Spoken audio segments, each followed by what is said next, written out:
My name's Dan Pearman, and I'd like to talk about the work of Pedal Power, a small charity based mainly in the UK. I'll be giving our contact details at the end, if anyone would like to find out more about how to support us. But first, how the charity began. I got the idea of exporting bicycles to developing countries while I was in Ecuador. I went there in 1993, just after graduating from university. After 3 years of studying, I wanted adventure. I loved travelling, so I decided to join a voluntary organisation and was sent to Ecuador to carry out land surveys. The project came to an end after 5 years, and when I returned to the UK in 1998, I started planning Pedal Power. Where I lived in Ecuador was a very rural area. My neighbour had the only bicycle in the village, whereas everyone else walked everywhere.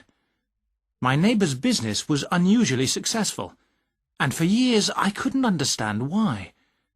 Then I realised having a bike meant he could get where he wanted to go without much trouble.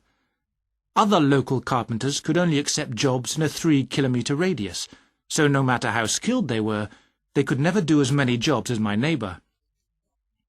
At Pedal Power, we collect second-hand bikes in the UK and send them to some of the poorest regions in the world. When we distribute bikes overseas, we don't give them away for free. We'd like to, but long-term that doesn't really help the local economy. The demand for bikes is enormous, which makes them very expensive locally.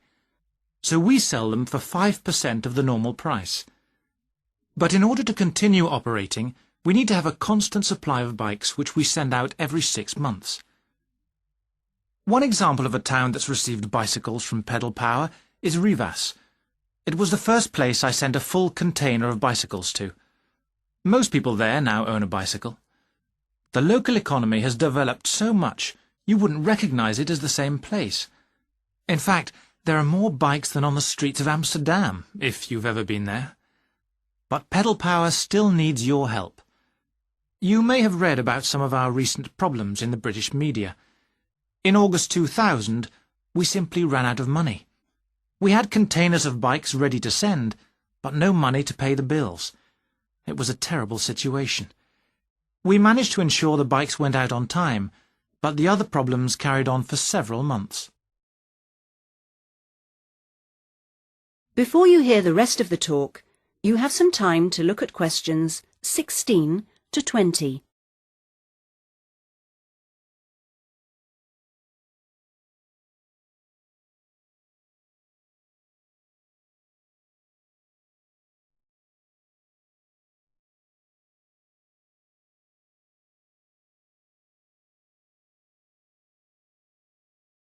Now listen and answer questions 16 to 20. Fortunately, in October 2001, we won an Enterprise Award, which helped us enormously. We invested 15 of the £75,000 prize money to help secure our future.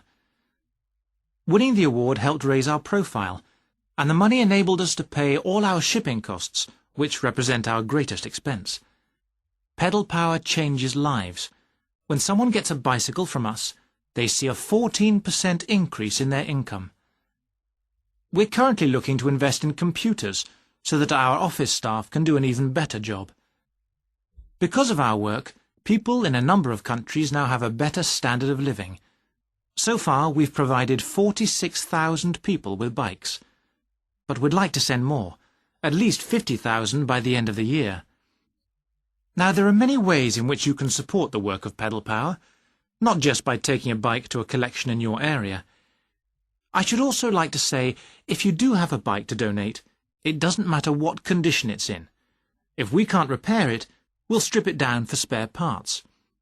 Of course, to do that we always need tools, which are expensive to buy, so we welcome any that you can give. Also, you could help by contacting the voluntary staff at our offices. They'll be able to suggest activities you could organise to bring in funds for us. People do all kinds of things, including, of course, sponsored bike rides. Also, we're always interested to hear of other places that would benefit from receiving a consignment of bikes, and welcome suggestions from people who've been to developing regions on their travels. We hope that by talking on radio programmes like this, we will be able to raise public awareness, which will lead to government organisations also giving us regular financial support, something that we really need. If you'd like some more information about where to donate an old bicycle, or offer help in other ways, please contact us.